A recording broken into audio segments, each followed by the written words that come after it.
बिस्मिल्लाहिर्रहमानिर्रहीम अस्सलाम वालेकुम। अगर आप चैनल पर नए हैं तो जल्दी से चैनल को सब्सक्राइब कर लें। रात का सन्नाटा हर तरफ फैला हुआ था। नई जगह और नया बिस्तर होने की वजह से मुझे पुरसुकून नींद नहीं आ रही थी। ऐसा पहले बार ना हुआ था। मेरे बाबा एक फॉरेस्ट ऑफिसर थे। जब भी इनकी पोस्टिंग होती थी हमें पुराना इलाका और शहर छोड़ना पड़ता और नई जगह पर शिफ्ट होना पड़ता था। हर बार मुझे नए माहौल में एडजस्ट होने में बहुत वक्त लगता था।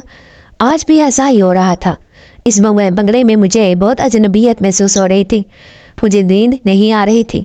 करवटें बदल बदल कर थक चुकी थी। ये इलाका ज़्यादा आबादी वाला ना था। हमारा बंगला अभी बिल्कुल अलग थलग और सुनसान जगह पर वाक़ था।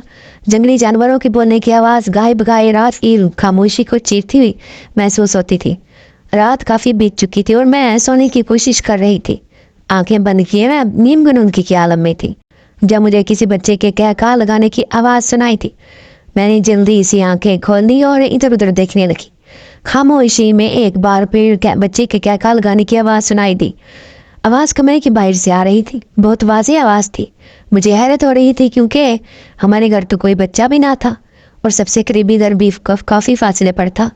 रात के इस वक्त मैं अगर कोई बच्चा अपने कमरे में हंसता तो यहाँ तक आवाज़ सुनाई देना नामुमकिन था।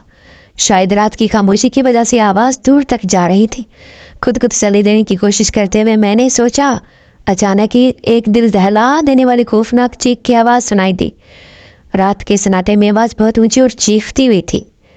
कानों के पर्दे फटते हुए महसूस हुए थे। जल्दी से मैंने अपने दोनों हाथों से कानों को कवर कर लिया था। चंद लम्हों तक तो ज़्यादा ऊंची आवाज़ सुनने की वजह से कान बहरे हो गए थे। कुछ आवाज़ सुनाई ना दे रही थी।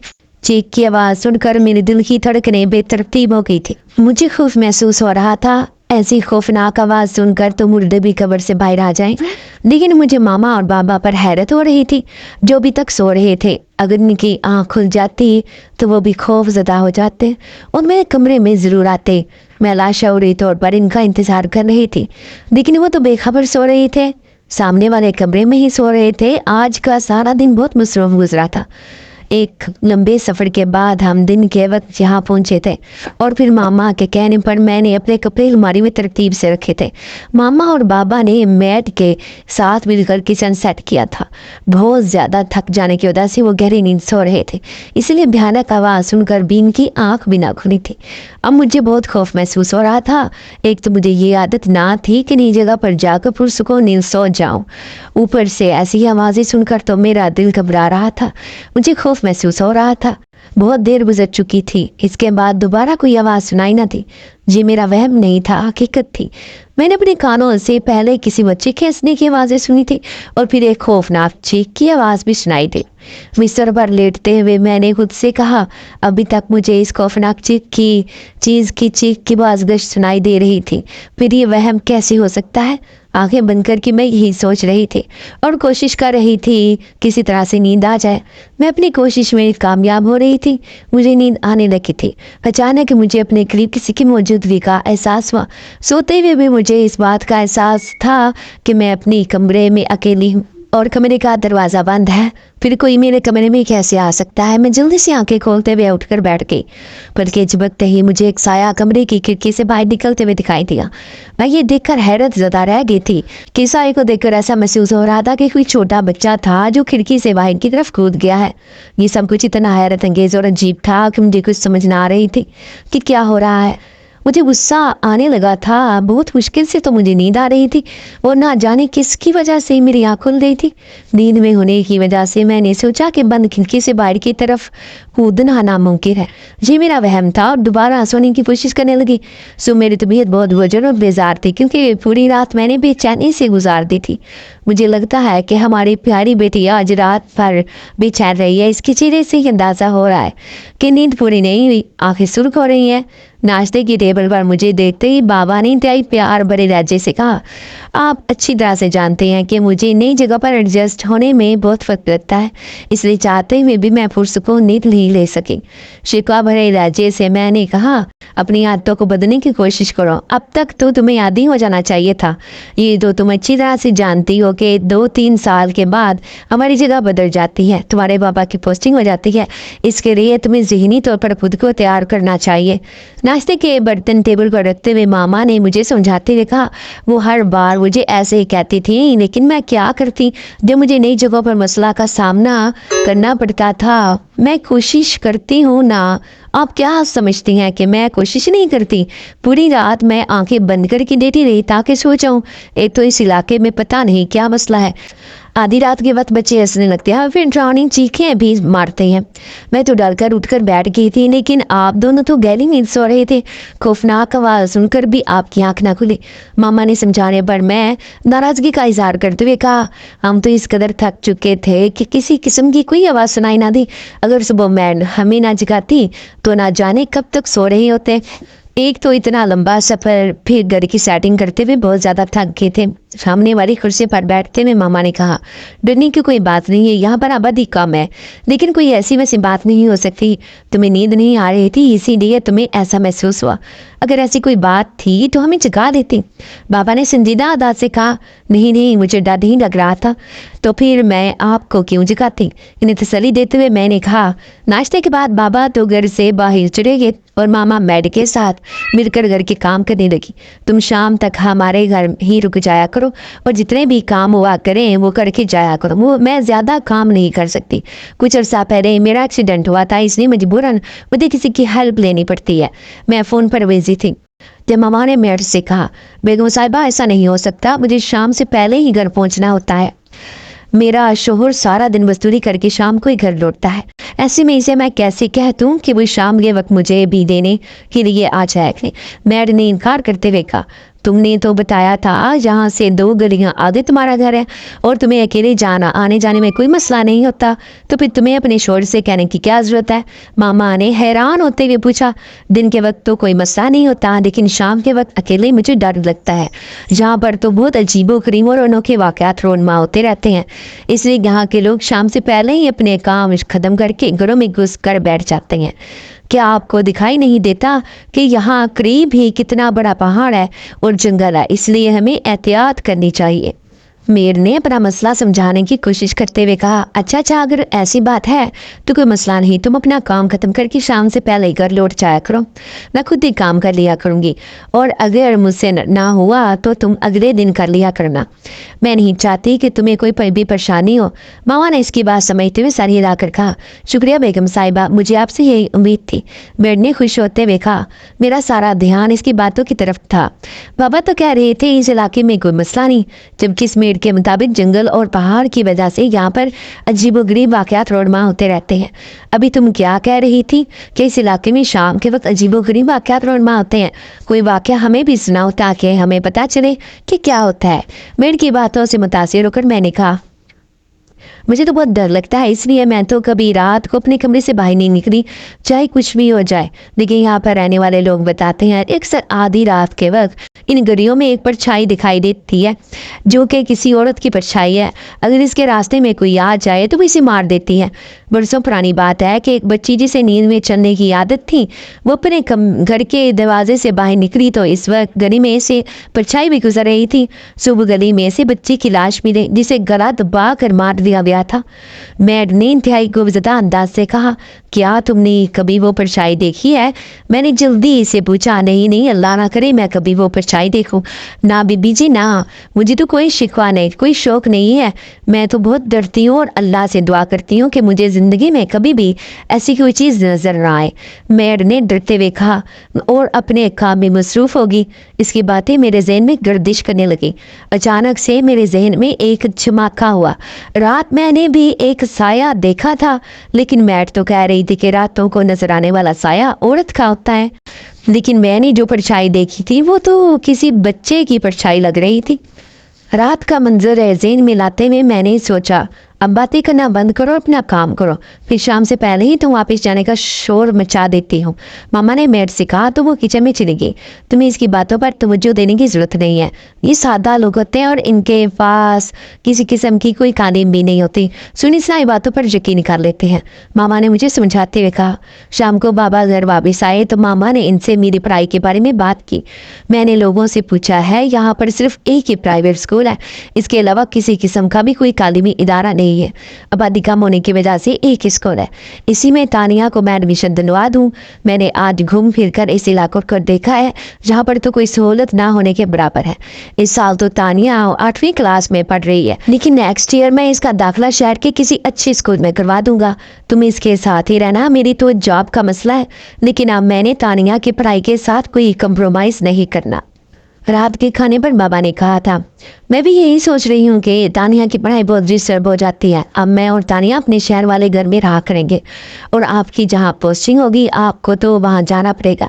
मामा ने भी इनकी हाँ में हाँ मिलाते हुए कहा, बाबा से दूर रहना मुझे अच्छा तो नहीं लगता था, लेकिन मैं खुद ही ऐसा ही चाहती थी कि मैं एक स्कूल में तालीम हासिल करूँ। मुझे स्कूल तब्दील करते हुए बहुत दुख होता था। मेरी दोस्तें मुझसे बिछड़ जाती थी। बाबा कल मैं मामा के साथ स्कूल चली जाऊंगी और फिर मामा मेरा एडमिशन करवा देंगी। जहाँ आप हमारे साथ जाएंगे? मैंने खुश होते हुए पूछा, क्योंकि सारा दिन घर में रहने की वजह से मैं बहुत बोर हो रही थी। स्कूल यहाँ से ज़्यादा दूर नहीं है, तुम्हें पैदल आने जाने में भी कोई मसला ना होगा। इसके अलावा मोहल्ले के सब बच्चे और बच्चियाँ इसी स्कूल में जाते हैं, इसलिए तुम्हें कोई परेशानी नहीं होगी। अगर कोई मसला हुआ तो मैं चौकीदार से कह दूंगा, वो तो तुम दोनों के साथ चला जाएगा। मैंने तो सुबह सवेरे ऑफिस जाना है और फिर सारा दिन अपनी जीप पर ना जाने कहाँ कहाँ घूमना पड़ेगा, इसलिए बेहतर है कि मेरा इंतज़ार मत करना। खाना खाते हुए मसरूफ़ ने जवाब दिया, मैं तो ये सोच कर ही खुश हो रही थी कि मैं कल से स्कूल जाना शुरू कर दूंगी, क्योंकि हमारे घर में मामा और मेड के अलावा तो कोई होता ही ना था जिसके साथ मैं बातें करती या वक्त गुजारती। नाश्ते के बाद बाबा जानी ऑफिस चले गए तो मैं और मामा अपने चौकीदार के साथ पैदल ही स्कूल आ गए। स्कूल हमारे घर से अगली गली में था। ये देखकर मैंने शुक्र अदा किया कि स्कूल जाने के लिए मुझे किसी सहारे की जरूरत नहीं पड़ेगी। प्रिंसिपल बहुत अच्छी थी, इनसे मिलकर बहुत अच्छा लगा। मेरा नाम दर्ज करने के बाद उन्होंने कल से मुझे स्कूल हाजिर होने का कह दिया था। अच्छा माँ तानिया बीबी, आप सारा दिन घर में फ़ोन ही इस्तेमाल करती रहती हैं, कल से आप स्कूल जाना शुरू हो जाएंगे तो आपका दिन भी लग जाएगा। मेड ने खुश होते हुए कहा, आप बिल्कुल ठीक कह रही हैं, मैं अकेले बहुत बोर हो जाती हूँ। अब ऐसा नहीं होगा, मैंने जवाब दिया। हम तो जी बहुत मजबूर हैं, इस इलाके में ये एक ही स्कूल है, यहाँ से शहर दूर है, बच्चों को भेजना मुश्किल है, इसलिए ना जाते हुए भी इस सब मोहल्ले के बच्चे इस स्कूल में पढ़ रहे हैं। मैं बस लहजे से मेड ने कहा, इस स्कूल में क्या मसला है, आप अपने बच्चों को शहर क्यों भेजना चाहती हैं? हैरान होते हुए मैंने पूछा। बस बीबी जी, अब आपको क्या बताऊं, लोग तो तरह तरह की बातें बनाते हैं, लेकिन फिर मजबूरी से स्कूल में बच्चों को भेज देते हैं। एक लंबा सांस लेते हुए मैट देखा। मैंने स्कूल को देखा है, इतना बुरा भी नहीं जितना आप कह रही हैं। इस दरमियाने दर्जे का प्राइवेट स्कूल ऐसा ही होता है। मेड की बात को ना समझते हुए मैंने कहा, अरे बीबी जी, जब आप जाएंगी तो आपको खुद ही पता चल जाएगा। इस स्कूल में बहुत सारे मसले पैदा होते रहते हैं। इस स्कूल की वजह से कुछ बच्चे तो पढ़ाई के नाम से भी डरने लगते हैं। चाहे इन्हें कितना मारें या प्यार करें, वो स्कूल जाने का नाम ही नहीं लेते। ऐसे डरे हैं कि उन्होंने पढ़ने से ही तौबा कर दी है। कुछ याद करते हुए मेड ने कहा, ऐसा नहीं सोचना चाहिए, कुछ भी नहीं होता। जहाँ पर इंसान रहते हैं वहाँ पर ये डरावनी चीज़ें हिजरत कर जाती हैं। आप भी अपनी जहन में ऐसी बातों को मत जन्म दें, सिर्फ अपने काम पर तवज्जो दें। मेड की बातों पर यकीन ना करते हुए मैंने मुस्कुरा कर कहा और अपने कमरे में आके कमरे की हालत देख कर तो मैं हैरतज़दा रह गई। ये कमरा था या कोई कचरा कुंडी? हर तरफ मेरे कपड़े बिखरे हुए थे, स्कूल की नई किताबें जो कुछ देर पहले मैं खरीद कर लाई थी फर्श पड़ी इधर उधर पड़ी थी। मुझे अपनी आंखों पर यकीन ना आ रहा था। अभी कुछ देर पहले ही तो हर चीज़ जगह पर तरतीब से रखी हुई थी। हमारे घर में तो कोई बच्चा मौजूद ना था जिस पर शक किया जा सकता। मामा जल्दी से मेरे कमरे में आए, आपको कुछ दिखाना है। मुझे वहाँ से मामा को पुकारते हुए मैंने कहा, क्या हो गया है, इतना ऊंचा क्यों बोल रही हो? अपने कमरे से बाहर निकलते मामा ने गुस्से से पूछा, आप मेरे कमरे की हालत देखेंगी तो आपको पता चल जाएगा कि मैं ऐसे क्यों बोल रही हूँ। मामा का हाथ पकड़ कर अपने कमरे की तरफ लाते हुए मैंने कहा, कमरे के दरवाजे पर पहुंच पर मामा रुक गई। ये सब क्या है? ये किसने किया है? तुम्हारी कोई चीज़ गुम हो गई है जिसे तलाश कर रही थी? मामा ने मेरे चेहरे की तरफ देखकर ध्यान करते हुए कहा, यही तो मैं आपसे कहना चाह रही हूँ कि मैं तो बाहर बैठी हुई मेरे से बातें कर रही थी। मेरे कमरे में कौन आया था? मैंने तो किसी को आते हुए नहीं देखा। मामा ने हैरतज़दा चेहरे को देखते हुए मैंने हैरान होते हुए पूछा, मैं तो अपने कमरे में आराम कर रही थी, मुझे क्या पता कौन आया था? मामा ने परेशान लहजे से जवाब दिया, मेड भी कमरे की हालत देखकर हैरत जता रह थी। कुछ समझ नहीं आ रही थी कि कमरे की ये हालत किसने की है। मेड के साथ मिलकर मैंने चीज़ें तरतीब से रखना शुरू कर दी। धीरे धीरे मैं खौफजदा हो रही थी क्योंकि हम में से कोई भी नहीं जानता था कि ये सब करने वाला कौन है। कोई ऐसी नादीदा चीज़ थी जिसे हम ना देख सके थे। मामा के सामने मैंने अपने खौफ का इजहार नहीं किया था, वरना वो भी परेशान हो जाती। रात को अपने कमरे में सोते हुए मुझे बहुत बेचैनी महसूस हो रही थी। अभी मैं हल्की नींद में थी जब मुझे किसी के चलने की आवाज़ सुनाई थी। ऐसा लग रहा था कि मेरे कमरे में कोई छोटा बच्चा चल रहा है। अपना वहम समझते हुए मैं आंखें बंद करके लेटी रही।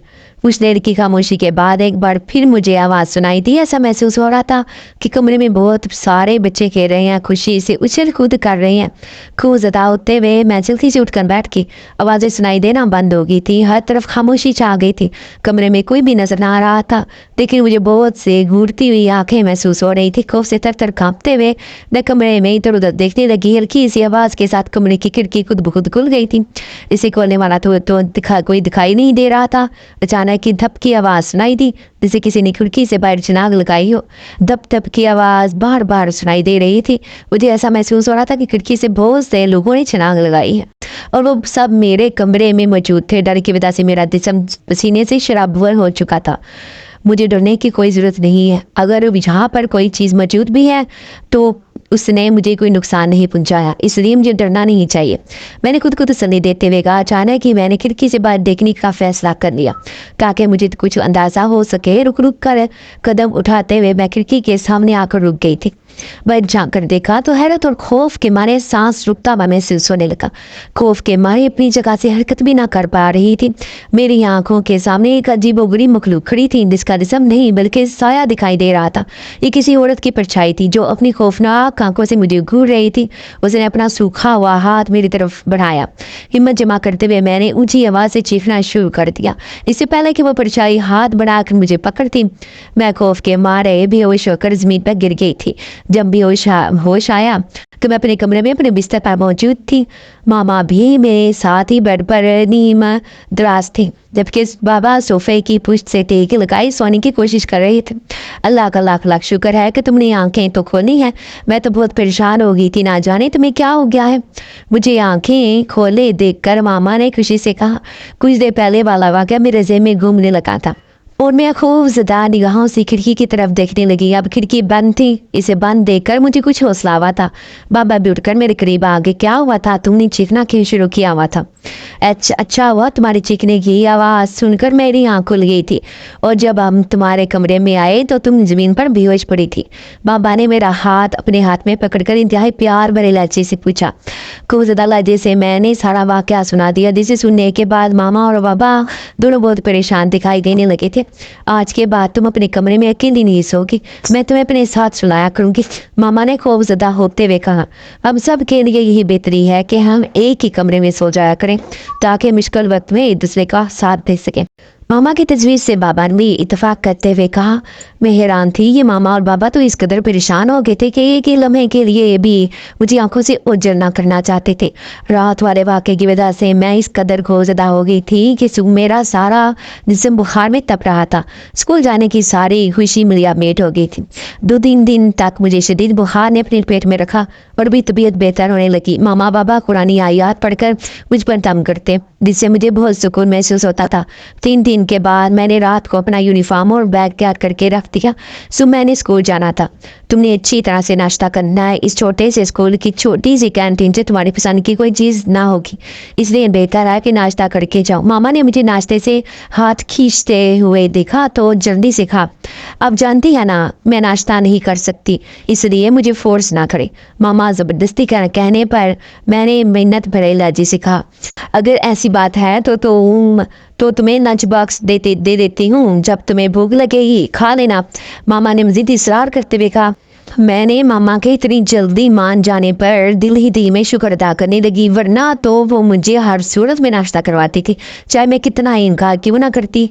ये लंच बॉक्स अपने बैग में रख लो। आज तो मैं तुम्हें साथ दे रही हूँ। कल से मैं तुम्हारे फ्री टाइम में ताज़ा और गर्म लंच बनाकर ले आया करूँगी।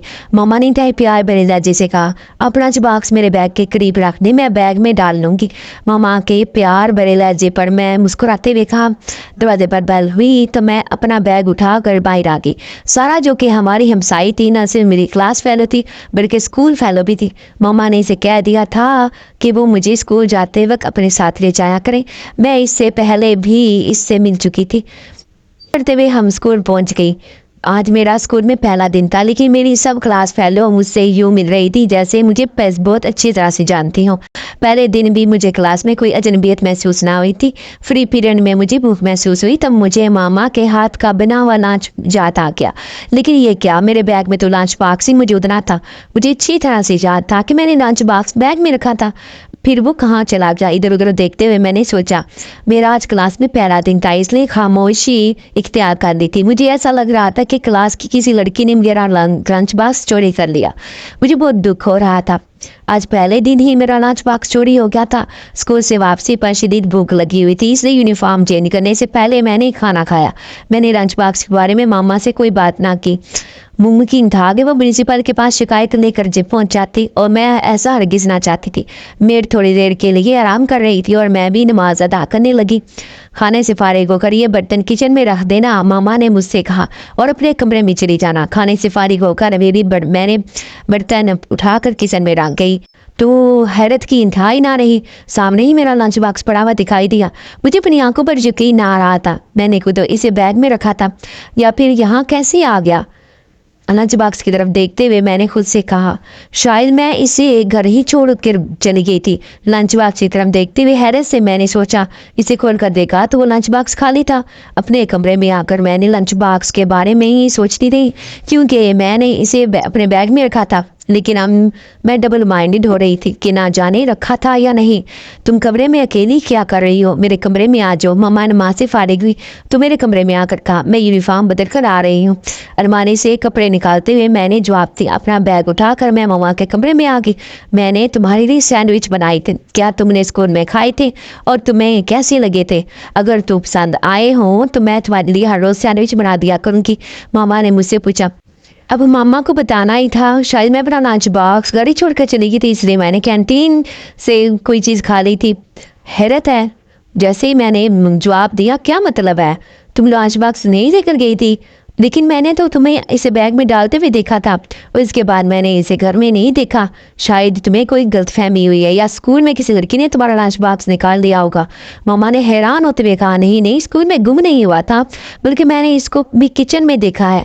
मैंने जल्दी से जवाब दिया, हो सकता है तुमने इसे छोड़ गई हो और मैड ने उठाकर किचन में रख दिया हो। मुझे इस बात का इल्म नहीं है। मामा ने कहा, देखिए मैं इसे खोल कर देखा था, इसमें सैंडविच या कोई खाने की कोई चीज़ नहीं पड़ी थी हुई थी। हो सकता है मैड ने कूड़े में फेंक दिया हो या फ्रिज में रख दी हो। मामा की तरफ देखते हुए मैंने कहा, इसने मेरे सामने जिक्र नहीं किया, लेकिन मैं इससे पूछ लूँगी। तुम्हें ऐसी लापरवाही नहीं करनी चाहिए। बुखार की वजह से पहले ही तुम इतनी कमज़ोर हो चुकी हो, सारा दिन भूखा रहोगी तो पढ़ाई भी ना हो सकेगी। मामा ने मुझे डांटते हुए कहा। मामा ने मेरे से पूछा तो इसने लंच बॉक्स को देखने से भी इनकार कर दिया। मैं मेड के साथ सामने वालों के घर जा रही थी। वो बहुत बार अपने घर मधु कर चुकी थी। मामा ने मुझे बताया, क्या तुम भी हमारे साथ चलोगी? मामा ने मुझसे पूछा। मैं आज छत पर जाऊंगी, मैंने भी अभी इससे घर की छत नहीं देखी। मामा के साथ जाने से इनकार करते हुए मैंने कहा, शाम होने वाली है, इसलिए जल्दी से नीचे आ जाना। मेरा ख्याल है शाम के वक्त छत पर जाना मुनासिब नहीं होगा। मामा ने मुझे समझाते हुए कहा। इनके जाने के बाद मैं भी छत पर आ गई। हमारे घर के बाईं तरफ कोई घर ना था, दरख्त लगे हुए थे, दूर तक कोई दिखाई नहीं दे रहा था। छत पर आकर मुझे बहुत अच्छा महसूस हो रहा था। सब्ज दरख्त और पहाड़ देखकर मेरा दिल खुश हो गया था, क्योंकि ये कुदरती मनाजिर मुझे बहुत पसंद थे। मैं इन खूबसूरत मनाजिर को देखने में मसरूफ थी जब मुझे अपने बिल्कुल करीब किसी की मौजूदगी का एहसास हुआ। मुझे अपने दोनों इतराफ में छोटे छोटे साए दिखाई दिए। हैरत के बाद बात तो ये थी कि ज़मीन पर तो साया दिखाई दे रहे थे, लेकिन हकीकत में कुछ नजर नहीं आ रहा था। ये सब देखकर तो मेरे आसानी कता हो गए थे और मैं खौफ से थर थर कांपने लगी कि मुझे मामा की बात याद आई थी कि शाम के वक्त छत पर जाना मुनासिब नहीं होता। मैं तेज कदम उठाती सीढ़ियों की तरफ बढ़ने लगी। मेरी नजर सीढ़ियों पर पड़ी तो खौफ से मेरी जान निकलते हुए महसूस हुई। सीढ़ियों पर एक परछाई दिखाई दे रही थी जो कि किसी औरत की थी। इसे एक बार पहले मैं देख चुकी थी। अचानक ही परछाई से हकीकी जिस्म वाज़ेह होने लगा। मेरी तो हालत बुरी हो रही थी। खौफ से जिस्म थर थर कांप रहा था। ऐसा लग रहा था कि किसी भी लम्हे चकरा कर ज़मीन पर गिर जाऊंगी। काली स्याह रंगत पर चमकते हुए बड़े बड़े सफ़ेद दांत और आंखें ऐसे जैसे बहुत ही डरावने और खौफनाक जानवर की आंखें हों। आंखों की लंबाई और चौड़ाई देखकर तो ऐसा लग रहा था कि पूरे चेहरे पर सिर्फ आंखें ही आंखें हैं, जिनमें सिर्फ सफ़ेदी थी, काले रंग का निशान तक न था। सफ़ेद आंखें, वो भी इतनी डरावनी, मेरा तो सांस हलक में अटकने लगा और मैं खौफ के मारे अपनी जगह से हरकत भी ना कर पाई थी। अचानक की परछाई नजर आने वाली इस भयानक औरत ने एक जोरदार चीख मारी तो मुझे ऐसा महसूस हुआ कि छत पर मौजूद बच्चे तेज कदमों से चलने लगे हैं, वो सहम गए हैं। आवाज की शिद्दत को महसूस करते हुए मैंने आंखें बंद कर ली। मुझे अपनी मौत सामने दिखाई दे रही थी। खामोशी छा जाने पर मैंने आंखें खोल कर देखा तो सीढ़ियों पर कोई ना था। मैंने अल्लाह का शुक्र अदा किया और तेज कदम उठाते ही नीचे उतर आई। मामा और मैं गेट से दाखिल हुई तो मेरे फूले हुए सांस और पसीने से तर बदबतर चेहरा देखकर परेशान हो गई। मामा ने कॉल करके बाबा को बुला लिया। वो भी सारा वाक़या सुनकर परेशान हो गए। मामा ने मुझ पर दम किया तो मुझे सुकून महसूस होने लगा। बेड पर आराम से लेट कर मैंने आंखें बंद कर ली। अब जानते थे कि इस घर के तहखाने में कोई ऐसी मखलूक बसती है जो इंसानों को पसंद नहीं करती। फिर आपने ही घर क्यों लिया? हम किसी और घर में भी रह सकते थे। हमारे बच्चे मुसीबत में है, परेशान है। मुझे सोता हुआ समझ कर मामा ने बाबा से शिकवा करते हुए कहा था। इनकी बात सुनकर मैं हैरान रह गई थी कि वो क्या जानते हैं इस घर में अजीबोगरीब किस्म की मखलूक बसती है। मैंने तो घर में कुरान खानी कराई थी और हर तरह की सफाई भी करवा दी थी ताकि हमें कोई मसला ना हो। बुजुर्ग जिन्होंने इस घर ने दम किया था, उन्होंने कहा था कि ये मखलूक अब हमें तंग ना करेगी। इन सब को तहखाना में बंद कर दिया है। अब वो वहाँ तक महदूद रहेगी। मैं नहीं जानता था कि वो वहाँ से बाहर निकल आएगी और हमारी मुसीबत बन जाएगी। बाबा ने बेबसी और फिक्रमंदी से जवाब दिया, आप इस इलाके में कोई और घर देख लें। मैं इस घर में ज़्यादा दिन नहीं रह सकती। हमारी बेटी को कोई नुकसान भी पहुंचाया जा सकता है। जो मखलूक इसे बार बार नजर आती है और डराती है, वो इसे नुकसान भी पहुंचा सकती है। मामा ने फैसला कुल लहजे से कहा, तुम फिक्र ना करो, मैं जल्द ही कोई और इंतजाम कर लूँगा। बाबा ने तसल्ली देते हुए कहा, तुमने देखा तो है ना कि यहाँ पर बहुत छोटे छोटे और पुराने तरस के बने हुए हैं। ये घर खसूसी तौर पर फॉरेस्ट ऑफिसर्स के लिए बनाया गया है। बाबा ने मामा से कहा, मैं नहीं जानती कि ये घर किसके लिए बनाया गया है। सारा दिन घर में बच्चों की चलने फिरने और हंसने की आवाज़ें आती रहती हैं। कई बार तो जिन्नात के नज़र आने वाले बच्चे घर में इधर उधर मचा कर रखते हैं, हर चीज़ इधर उधर फेंक देते हैं, जिसे बाद में तरतीब से रखना पड़ता है। मामा ने बाबा से कहा तो बाबा कई ने तसल्ली देने लगे और जल्द ही कोई दूसरा मकान तलाश करने का वादा भी कर लिया। आंखें बंद किए मैं इनकी बातें सुन रही थी। जो कुछ भी मेरे साथ हो रहा था वो मेरा वहम नहीं बल्कि हकीकत थी। मेरा लंच बॉक्स हर रोज ही गायब हो जाता था और फिर मिल भी जाता, लेकिन इसमें से खाना गायब होता था। एक एक करके सारे वाकयात मेरे ज़हन में घूमने लगे। मेरी क्लास फेलो और दोस्त सारा को बुखार था, इसलिए इसने स्कूल से छुट्टी कर ली थी। मैं कहने स्कूल के रास्ते पर जा रही थी जब मुझे अपने साथ बहुत से बच्चों की चलने की आवाज़ सुनाई दी। मेरे चेहरे पर एक मुस्कुराहट आ गई थी। आज लंच बॉक्स मैंने हाथ में पकड़ा हुआ था। हर रोज तो बैग में से गायब हो जाता था ना। शायद वो लंच बॉक्स लेने के लिए मेरे साथ साथ चल रहे थे। मुझे इनकी इस शरारत पर हंसी आ रही थी। एक जगह पर रुक कर मैंने लंच बॉक्स मुंह पर रख दिया और पीछे मुड़कर देखे बगैर आगे बढ़ने लगी। चंद कदम चलने के बाद पीछे मुड़कर देखा तो लंच बॉक्स गायब हो चुका था। मुस्कुराते हुए मैं आगे बढ़ गई थी और स्कूल के गेट से अंदर दाखिल हो गई। स्कूल से वापसी पर लंच बॉक्स में मौजूद था, उसमें मामूल खाली था। इसमें खाने पीने की कोई चीज़ ना थी। लंच बॉक्स देखकर मैं एक बार फिर मुस्कुराने लगी। यूनिफॉर्म तब्दील करके मैं मामा के पास आ गई और इनसे इधर उधर की बातें करने लगी। मेड ने खाना हमारे सामने रख दिया तो बातें करते हुए हम दोनों ने खाना खा लिया। इस वक्त मेड भी थोड़ी देर आराम करती थी। इसके जाते ही मैं किचन में आ गई और बचा हुआ खाना उठाकर अपने कमरे में ले आई और टेबल पर रख दिया। अगर तुम सब खाना चाहते हो तो ये सब तुम्हारे लिए है, आराम से खा लो। कमरे में इधर उधर देखते हुए मैंने ऊंची आवाज में से कहा, मेरे पास पहले से चॉकलेटें भी पड़ी हुई थी, मैंने वो भी टेबल पर रख दी। अभी कुछ ही देर गुजरी थी कि खाने पीने की चीजें गायब होती हुई नजर आने लगी, लेकिन इन्हें खाने वाले नजर ना आ रहे थे। दिखाई ना देने के बावजूद इनकी मौजूदगी का एहसास हो रहा था, क्योंकि इनकी बातें करने की आवाज किसी सरगोशी की तरह सुनाई दे रही थी। वो बहुत धीमी आवाज से बातें कर रहे थे। अगर तुम लोगों ने खाना खा लिया है तो ये बर्तन किचन में रख देना, मैं थक चुकी हूँ, अब खाने की किचन में नहीं जा सकती। प्यार भरे लहजे से मैंने कहा तो देखते ही देखते खाली बर्तन मेरी आंखों से के सामने से गायब हो गए। कमरे में खामोशी छा गई थी। लेकिन एक बार फिर खुसर खुसर की आवाज़ें सुनाई देने लगी। इनसे बातें करना चाहती थी। मैं ये चाहती थी कि वो खुद को मेरे सामने जाहिर कर दे, लेकिन आज तो इनकी परछाई या साया भी दिखाई ना दिया था। अचानक एक खौफनाक डरावनी किस्म की इंतहाई ऊंची आवाज़ सुनाई दी तो कमरे में गहरी खामोशी छा गई। ऐसी खौफनाक आवाज़ थी कि मेरा जिस्म हौले हौले कांपने लगा।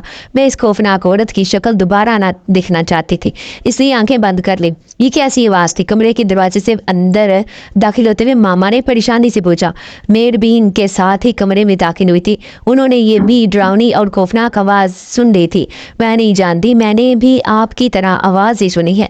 मामा को अपने सामने देखकर मुझे कुछ हौसला हुआ था। मुझे ऐसा लगा कि आवाज़ तुम्हारे कमरे से आई है। मामा ने कमरे में इधर उधर देखते हुए कहा, तुम ठीक हो ना? फिक्र ना करो, बहुत जल्द हम घर से कहीं और मुंतकिल हो जाएंगे, फिर तुम्हें इस घर की याद भी नहीं आया करेगी। मुझे अपने साथ लगाते हुए मामा ने तसल्ली देते हुए कहा, मैं नहीं जानती कि हम इस घर में क्यों आए थे, जबकि आप और बाबा अच्छी तरह जानते थे कि यहाँ पर कोई जिन्नाती मखलूक भी आबाद है। शिकवा करती हुई निगाहों से मामा की तरफ देखते हुए मैंने कहा। मेरे दिल की धड़कन अभी भी बहुत तेजी से चल रही थी। दिल धड़कने की आवाज़ मुझे अपने कानों से सुनाई दे रही थी। तुम्हारे बाबा ने यहाँ शिफ्ट होने से पहले ही ना सिर्फ इस बंगले को साफ करवा दिया था, बल्कि यहाँ पर कुरान ख्वानी भी करवाई थी। एक रूहानी बुजुर्ग ने पूरे घर पर दम कर दिया था और इस जिन्नात को तहखाना तक ही महदूद कर दिया था। न जाने वो वहाँ से बाहर कैसे आ गए हैं।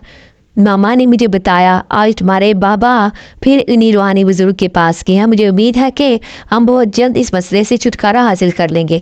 मामा ने पूरी उम्मीद लहजे से कहा, क्या आपको भी कभी किसी के मौजूदगी का एहसास हुआ है? मामा के परेशान चेहरे की तरफ देखते हुए मैंने उनसे पूछा। बहुत बार ऐसा लगता है कि कोई मेरे पीछे खड़ा है। तुम्हें याद है ना कि एक बार तुम्हारे कमरे की क्या हालत हो गई थी? ऐसा कई बार हमारे कमरे के साथ भी हो चुका है। बच्चों के चलने की, फिरने और कहके लगाने की आवाज़ें सुनाई देती हैं। इसके साथ साथ मुझे किसी जानवर के गुर्राने की आवाज़ भी आती है, जिसे सुनकर मैं हमेशा खौफजदा हो जाती हूँ। मामा ने खौफजदा लहजे से कहा, क्या आपने भी औरत की परछाई देखी है जो मुझे दिखाई देती है? खौफनाक चेहरा, औरत का चेहरा अपने जहन में लाते हुए मैंने मामा से पूछा। हाँ, मैं भी इसे देख चुकी हूँ। मुझे वो सीढ़ियों पर खड़ी दिखाई दी थी। मामा ने जवाब दिया। शाम को बाबा घर आए तो बहुत परेशान दिखाई दे रहे थे। रूहानी बुजुर्ग तो फोत हो चुके थे। इनके शागिर्द से मुलाकात हुई। वो बता रहा था कि उस्ताद मोहतरम को एक भयानक परछाई ने जान से मार दिया था। उन्होंने इस परछाई को किसी तहखाने में कैद कर दिया था ताकि वो इंसानों को तंग ना कर सके, लेकिन इनके मरने के बाद वो भी आज़ाद हो चुकी है। मामा ने मामा के पूछने पर परेशान होने की वजह बताई, जिसे सुनकर वो ना सिर्फ मामा बल्कि मैं भी परेशान हो गई थी। ये तो बहुत बुरा हुआ, अब क्या होगा? मामा ने फिक्रमंदी से कहा, हमें जल्द से जल्द ये घर छोड़ना होगा वरना कोई बड़ा नुकसान हो सकता है। बाबा ने बेबसी और परेशानी से कहा और कमरे से बाहर चले गए। मुझे जिन्नात के वो बच्चे याद आ रहे थे जिनका मैंने सिर्फ अभी तक साया ही देखा था। मेरे साथ शरारतें करते और लुत्फअंदोज होते थे, लेकिन औरत की खौफनाक परछाई के बारे में सोचते हुए मुझे जुर्जुरी आ गई थी। मामा बहुत परेशान दिखाई दे रही थी, लेकिन हमारे पास इस घर को छोड़ने के सिवा और कोई रास्ता न था। मेड किचन में काम करने में मसरूफ थी, जबकि मामा अपने कमरे में सामान पैक कर रही थी और मैं बैठकर फ़ोन पर गेम खेलने लगी। मैं फ़ोन पर गेम खेलने में इतनी बिजी थी कि मुझे अपने इर्द गिर्द का एहसास ही ना रहा। अचानक ये मेरी निगाह अपने पाँव पर पड़ी तो मैं खौफजदा रह गई, क्योंकि मेरे दोनों पाँव पर मेहंदी लगी हुई थी। मेहंदी के छोटे छोटे फूल देखकर मैं आंखें मलने लगी। क्या सच में मेरे पाँव पर मेहंदी लगी हुई है? उंगलियों से पाँव को छू कर महसूस करते हुए मैंने खुद से कहा, ये वहम नहीं बल्कि हकीकत है। मेरे पाँव पर मेहंदी लगी हुई थी। अपने करीब से ही मुझे किसी बच्चे के हंसने की आवाज़ सुनाई थी, तो मुझे ये समझने में मुश्किल पेश ना आई कि ये मैंने किसने लगाई है। अपने छोटे दोस्तों का तोहफा समझते हुए मैं मुस्कुराने लगी। जिसने भी मेरे पाँव पर इतनी प्यारी मेहंदी लगाई है, अब मैं भी इसे तोहफा दूंगी। मुझे आवाज़ से मैंने कहा। फ्रिज से आइसक्रीम निकाल कर टेबल पर रख दी। दो चंद लम्हों में ही गायब हो गई थी। मेरे दोस्त मेरा तोहफा कबूल कर चुके थे। मुझे बहुत खुशी हो रही थी इस घर से जाने के बारे में सोचकर। मुझे अपनी दोस्तों से बिछड़ जाने का गम भी था, लेकिन इस आस से भी घर में रहना भी नामुमकिन नहीं था। अचानक ही इस गली में एक बुजुर्ग औरत वफात पा गई। उस दुख की घड़ी में मोहल्ले के सभी लोग इनके साथ शरीक हो रहे थे। मेरी तो अपने घर जा चुकी थी, मामा और बाबा भी ताज़ियत के लिए इनके घर गए हुए थे। रात का अंधेरा फैल चुका था। मैं अपने कमरे में बैठकर होमवर्क कर रही थी जब अचानक ही मुझे कमरे के दरवाजे पर इसी भयानक औरत की परछाई दिखाई दी। खुद को खतरे में महसूस करते हुए मैंने अपनी आंखें बंद कर ली थी। आंखें बंद कर लेने से तो मसला हल नहीं हो सकता। इस औरत ने अपना बाजू बढ़ाकर मुझे गर्दन से पकड़ लिया और उठाकर जमीन पर फेंक दिया। तकलीफ की शिद्दत से मैं बिलबिला उठी और रोने लगी। तुम कौन और क्या चाहती हो? मुझे क्यों मार रही हो? रोते हुए मैंने इससे पूछा। तुम्हारे बाप की वजह से मेरा बच्चा मर गया है और तुम पूछ रही हो कि तुमसे क्या चाहती हूँ? मेरा बच्चा कौन ला कर देगा? उसने इंतहाई खौफनाक आवाज से कहा और एक बार फिर मुझे उठाकर जमीन पर पटक दिया। मैं जख्मी हो चुकी थी। हमने तुम्हारे बच्चे को नहीं मारा और ना ही मैं तुम्हारे बच्चे को मारना चाहती हूँ। मुझे लगता है कि तुम्हारे ही बच्चे इस घर में घूमते हैं। मैं तो इन्हें अपना दोस्त समझती हूँ। तकलीफ को बर्दाश्त करते हुए मैंने कहा, तुम्हें इन्हें अपना दोस्त समझने की कोई ज़रूरत नहीं है। तुम आदमजात किसी के दोस्त नहीं हो सकते। तुम्हारे बाप ने हमें कैद करवा दिया और मेरा मासूम बच्चा बीमार होकर मर गया। अब मैं तुम में से किसी को भी जिंदा नहीं छोड़ूंगी। उसने मुझे धमकी देते हुए कहा और जोर से धक्का दिया। मेरा सर टेबल पर जा लगा। मैं पहले ही जख्मी थी। मेरे सर पर भी एक गहरी चोट लग गई जिससे खून बहने लगा। वो ललचाई हुई नजरों से मेरी तरफ देखने लगी और फिर वो हो गया जिसका मैंने कभी तस्वुर भी ना किया था। वो अपनी गंदी काली जुबान से मेरा जमीन पर गिरा हुआ खून चाटने लगी और फिर मेरे माथे से बहते मुसलसल खून पर अपनी जुबान फेरने लगी। मुझे इसके पास से बहुत बू आ रही थी। इससे पहले कि वो अपना दांत मेरी गर्दन में गाड़ देती, पहले से छोटे छोटे बच्चे मेरे इर्द गिर्द जमा हो गए और इस औरत के सामने खड़े हो गए और ये हमारी दोस्त है, इसे कुछ मत कहना। सबसे बड़े बच्चे ने ऊंची आवाज से कहा, मैंने तुम्हें पहले भी मना किया था कि आदमजादी है और आदम किसी के दोस्त नहीं होते। खुसूसी तौर पर जिन्नात को तो ये अपना दुश्मन तस्वर करते हैं, इसलिए ये तुम्हारी दोस्त नहीं दुश्मन है। पीछे हट जाओ, मुझे मत रोको। बच्चों को डांटते हुए इसने कहा, सब एक जैसे नहीं होते। ये हमसे बहुत प्यार करती है और इसने आज दिन तक हमें कोई तकलीफ भी नहीं पहुंचाई, इसलिए हम इसे कुछ नहीं कहने देंगे। इसी बच्चे ने हाथ के इशारे से माँ को मना करते हुए कहा।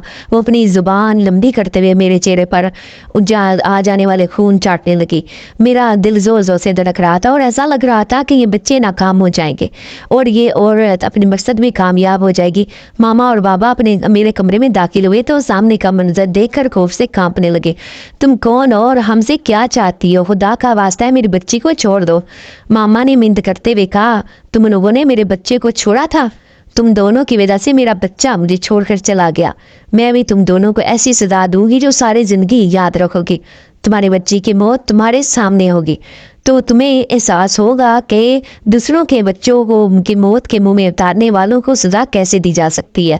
इस भयानक औरत ने मामा और बाबा को धमकी देते हुए कहा, हमने तुम्हारे बच्चे को कुछ भी नहीं कहा और ना ही हम इसे कुछ कहना चाहते थे।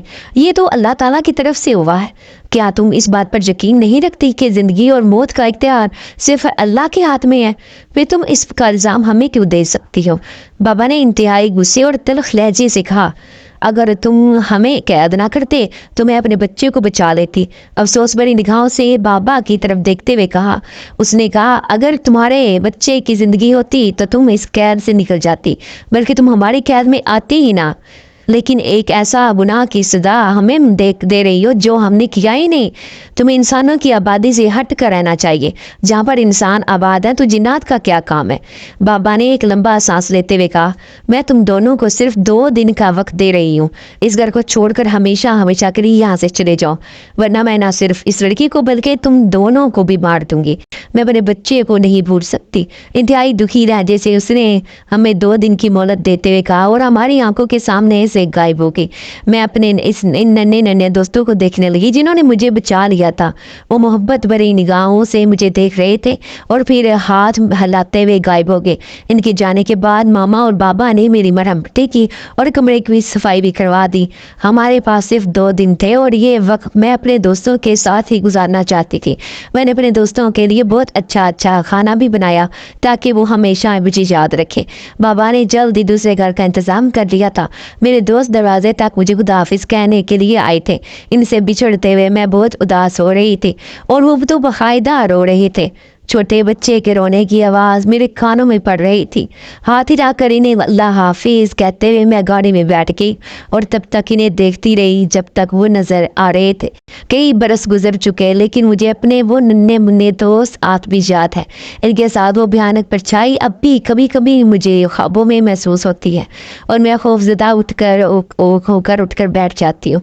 क्या आप में से किसी ने कभी ख्वाब में या हकीकत में कोई ऐसा साया या परछाई देखी हो जिसे देखकर आप खौफजदा हो गए हों? अगर आपके साथ भी कोई ऐसा वाक़या रोनमा हुआ है तो कमेंट बॉक्स में ज़रूर अपनी राय का इज़हार दीजिएगा।